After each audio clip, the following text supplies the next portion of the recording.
ঘটনাটা একটা গল্পের মতো। সেটা 2021 সাল শেষ হয়েছে, করোনা অতিক্রান্ত হয়েছে। সমস্ত স্কুলের মতো আমাদের স্কুলেও ছেলেমেয়েরা উপস্থিতি খুব কমে গেছে, সবাই অত্যন্ত আড়ষ্ট অবস্থা।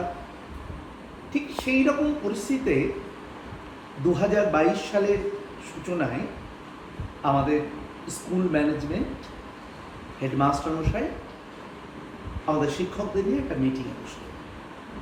মিটিংয়ের বিষয় দুটো, একটা হচ্ছে এই পরিস্থিতিতে স্কুলকে কী করে ফেরানো যাবে, আর দ্বিতীয় বিষয় হলো যে 2023 সাল স্কুলের 75 বর্ষ উদযাপিত হবে।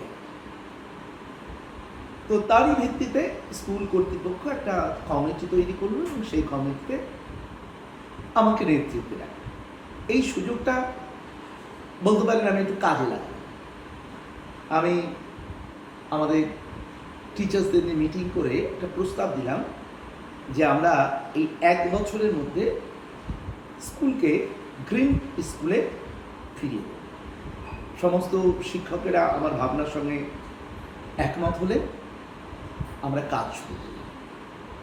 সমস্ত শিক্ষকদের সমবেত করে সেই কাজ একটা আন্দোলনের চেহারা নিয়েছিল। আমার খুব মনে আছে, সেই সময়ে আমরা বিদ্যালয়ে বিভিন্ন রকমের আঁকা, বিদ্যালয়ের দেওয়ালে বিভিন্ন রকম আঁকা, পাঁচিল জুড়ে আঁকা হচ্ছে, হ্যাঁ, স্কুলের ঘরগুলোতে আঁকা হচ্ছে, ঘরের সামনে আমাদের যে মঞ্চের সামনে আলপনা আঁকা হচ্ছে, বিভিন্ন ধরনের অঙ্কন করে সমস্ত স্কুলকে সাজিয়ে তোলা হচ্ছে, যাতে স্কুল অনেক বেশি শিক্ষাবান্ধব হয়ে ওঠে। এই ব্যাপারে আমাদের প্রাক্তন ছাত্ররাও আমাদের সঙ্গে এসে দাঁড়িয়েছে, তাদের ডাক দিতেই তারাও আমাদের সঙ্গে যোগ দিয়েছে। আর এই সময়ের ছাত্ররা তো আছেই। আরও একটা মজার ব্যাপার হলো, এই সময় বিভিন্ন ধরনের ওয়ার্কশপ আমরা শুরু করি। হ্যাঁ, পেপার পাল্পের ওয়ার্কশপ, মাস্ক তৈরি ওয়ার্কশপ, এগুলো যেমন হলো, তেমনি আঁকার ক্ষেত্রেও আমরা ওরিলি পেন্টিং, মধুবনী পেন্টিং, তারপরে আলপনা, এগুলো হলো ওয়ার্কশপ আমরা করতে থাকি।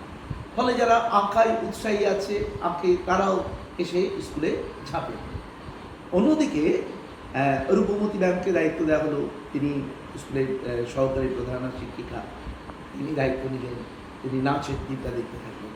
সাগরিকা ম্যাম, ওদিকে আমাদের সন্দীপ স্যার, এদিকে সাধনবাবুরা, তাদের দিকে দায়িত্ব দিয়ে গেলাম গানে, তারা গানের সেক্টরটা দেখতে রাখলেন। আমি কৌশিকবাবুকে নিয়ে ঝাঁপিয়ে পড়লাম নাটকের কাছে, অর্থাৎ নৃত্য, সঙ্গীত, নাটক, এই যে পারফর্মিং আর্টেও একটা উদ্যোগ দারুণভাবে শুরু হলো। একদিকে ছেলেমেয়েরা ওয়ার্কশপ করছে নাটকে, তারা নাটকের কাজে এগিয়ে আসছে, অন্যদিকে নাচের রিহার্সাল চলছে, সঙ্গে গানের রিহার্সাল চলছে। আবৃত্তির শাহাবুদ্দিন বাবু, আমাদের রমেশ বাবু, এরা সব এগিয়ে এলেন। ফলে তাদেরকে নিয়ে আবৃত্তির দায়িত্ব দিয়ে দেওয়া হলো। সমস্ত স্কুল জুড়ে একটা উন্মাদনা সেই সময় শুরু হলো। ওদিকে খেলার ক্ষেত্রেও আমি হকি দলটাকে নতুন করে গড়তে শুরু করলাম। 5-6 থেকে হকি দলটাকে নতুন করে গড়ে নিয়ে তাদেরকে ট্রেনিং দিতে শুরু করলাম। আমার পাশে ক্রীড়া শিক্ষক পল্লববাবু এসে দাঁড়ালেন, গোরাচাঁদবাবু এসে দাঁড়ালেন, তারা সহযোগিতা করলেন। ওদিকে প্রত্যুষবাবুকে সঙ্গে নিয়ে ফুটবল টিমটাকেও আমরা গড়ে তুললাম, ক্লাস লিগ আবার চালু করলাম। ফলে এই সব মিলে দেখা গেল স্টুডেন্টসরা স্কুল মুখী হতে শুরু করলো। একটা অদ্ভুত ব্যাপার, আমরা অল্প কয়েক মাসের মধ্যে দেখলাম স্কুলের উপস্থিতি কিন্তু দারুণভাবে বেড়ে গেল। ইতিমধ্যে প্রাক্তন ছাত্রদের নিয়েও আমরা কিন্তু স্থানীয় এলাকায় একটা প্রচার অভিযান করেছিলাম, যেখান থেকে স্টুডেন্টসরা স্কুল অভিমুখী হয়। সেটাও যেমন হলো, আর একটা কাজ আমরা করি, গ্রিন স্কুল, অর্থাৎ স্কুলের করিডোরকে সবুজ করতেই হবে।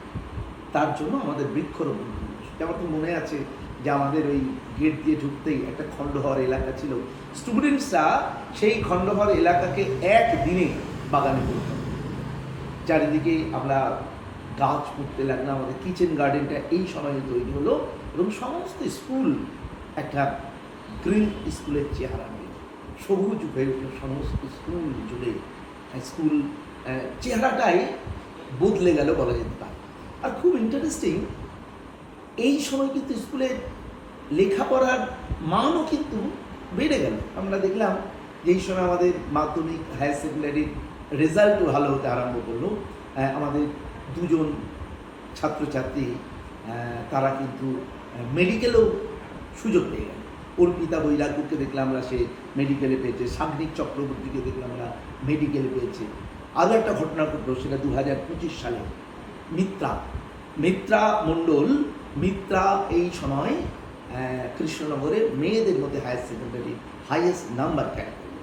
ফলে একদিকে স্কুলের চেহারা বদলে যাচ্ছে, সংস্কৃতি, খেলাধুলা, স্কুল পরিবেশ, সমাজসেবা, এই চেহারাগুলো যেমন বদলে যাচ্ছে, আর স্কুলের রেজাল্টও কিন্তু বদলে যেতে আরম্ভ করলো।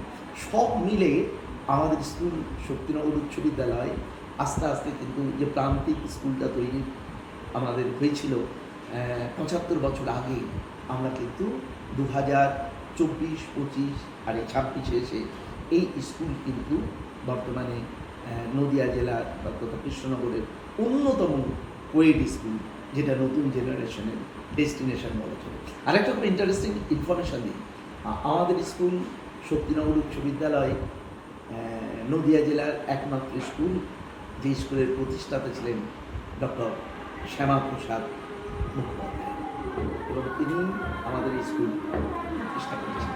তার প্রতিষ্ঠিত স্কুল 75 বছর অতিক্রম করে আজকে যে এই জায়গায় পৌঁছতে পেরেছে, তার জন্য আমার স্কুলের শিক্ষক মণ্ডলী, আমাদের ম্যানেজিং কমিটির সহায়তা, এবং যা বলেছি হেডমাস্টার সমস্ত কিছুকে কিন্তু সব রকমভাবে সাহায্য করেছে, তবেই এটা সম্ভব হয়েছে। এটা একটা জার্নি বলা যায়, একটু ভালো লাগা। আর দুদিন পরে রিটায়ারমেন্ট, তো এই সময়ে যদি এটা হয় সেটা তো ভালো লাগতে হবে।